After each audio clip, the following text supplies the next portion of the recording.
और चलिए अब बात बजट की करते हैं। केंद्रीय वित्त मंत्री निर्मला सीतारमण आज बजट पेश करेंगी। आज पेश होने वाले बजट से पहले देशवासियों को बड़ी उम्मीदें हैं। कोरोना संकट के दौर में हर किसी को अपने अपने सेक्टर में राहत की उम्मीद है।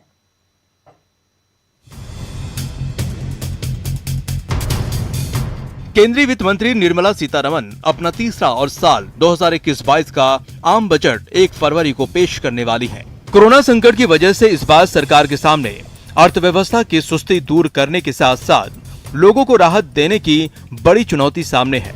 कारोबार, नौकरी और महंगाई, इन तीनों का सीधा असर लोगों के जीवन पर पड़ रहा है और हर कोई वित्त मंत्री से आस की उम्मीद लिए बैठा है। ऑब्वियसली बीइंग अ हाउसवाइफ, तो हमको तो पहले यही रहेगा कि द ग्रोसरी प्राइस उसका वो ध्यान रखे government, plus of course the school fees, and thirdly of course the being a lady, gold prices have really gone up. हमारा तो ऐसा हो जाएगा कि कहाँ से हम अफोर्ड कर सकेंगे। सबसे प्राइस लो होना चाहिए। दालें हैं, सब्जियां हैं, घर में आम नागरिक गरीब आदमी नहीं खा सकता। मेडियोकर तो सोचता ही रह जाता है हम क्या करें। राशन वगैरह सारा कुछ सस्ता होना चाहिए कि बच्चों के लिए पढ़ाई मैं पढ़ा नहीं सकती हूँ, मेरे लिए बहुत मुश्किल है। आम बजट से सबसे ज्यादा उम्मीदें मध्यम वर्ग को होती हैं। बदलावों का सबसे ज्यादा असर भी उसकी जेब पर पड़ता है। लेकिन इस बार कोरोना की वजह से हर सेक्टर को बूस्ट करने के लिए वित्त मंत्री की ओर सबकी नजर है। वर्क फ्रॉम होम पर होने वाले खर्च में मिले राहत, टैक्स में स्टैंडर्ड डिडक्शन की लिमिट बढ़े, होम लोन के प्रिंसिपल रीपेमेंट 80C से बाहर हो, सेक्शन 80C की छूट को 3 लाख करने की मांग, राशन, गैस और स्वास्थ्य सेवाएं सस्ती हों, सेक्टर डिमांड के मुताबिक GST हो। गवर्नमेंट जो टैक्स रेट है उसको थोड़ा लिबरलाइज करे।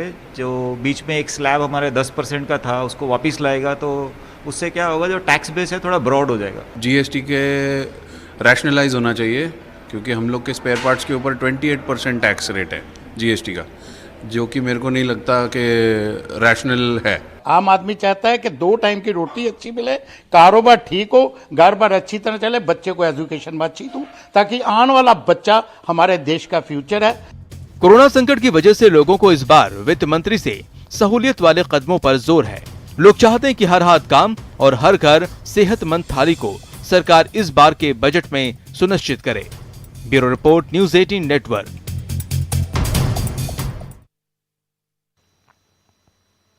आम लोग हो या फिर व्यापारी वर्ग या फिर नौकरी पेशा लोग, क्या है बजट से लोगों की उम्मीद है? आइए देखते हैं।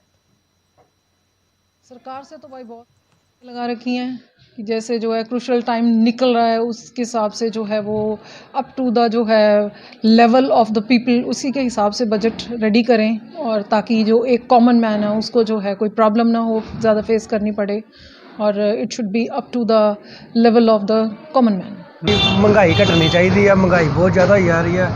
पेट्रोल डीजल के रेट बढ़ी जा रहे हैं, खंड घ्यो रिफाइंड भी बहुत ज़्यादा महंगा हो रहा वा।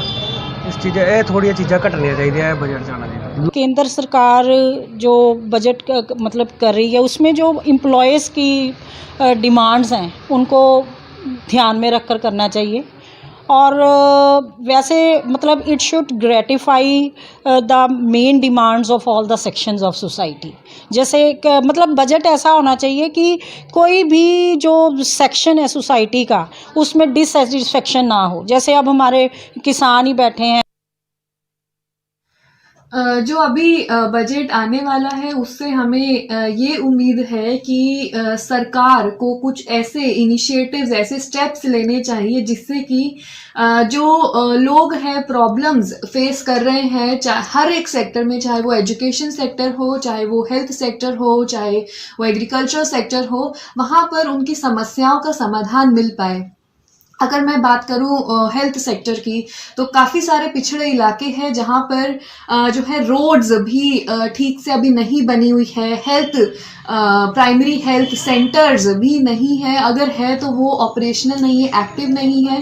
तो हमारी ये उम्मीद है कि हेल्थ सर्विसेज जो है लोगों तक पहुंचनी चाहिए, हर एक इंसान तक पहुंचनी चाहिए। इस बार जो केंद्र सरकार का बजट आना चाहिए वो इस तरह से आना चाहिए कि जो गृहिणी है उनके लिए लाभदायक हो। जैसे आप जानते हैं कि पहले जो हमारा 2020 गया है वो सारा हमारा कोरोना काल में गया है, जिस वजह से कोरोना काल में हमें बहुत सारे लोगों को स्पेशली गृहिणियों को समस्याओं का सामना करना पड़ा। जो प्राइजेस थे वो बहुत ज़्यादा अप मिले हम लोगों को।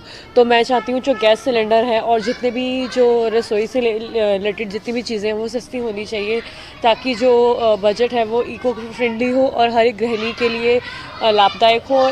दिन प्रतिदिन महंगाइयाँ बढ़ती जा रही हैं, हर चीज़ की महंगाई है। सिलेंडर को ले लीजिए, पेट्रोल के दाम ले लीजिए, सब्जियों को ले लीजिए। तो हम यही कहेंगे कि बजट अच्छा होना चाहिए कि जो मिडिल क्लास फैमिली है उनके लिए तो ये बहुत ही बुरी चीज़ ही होती है। यही निवेदन है सरकार से कि बजट हमारा अब की बार अच्छा होना चाहिए।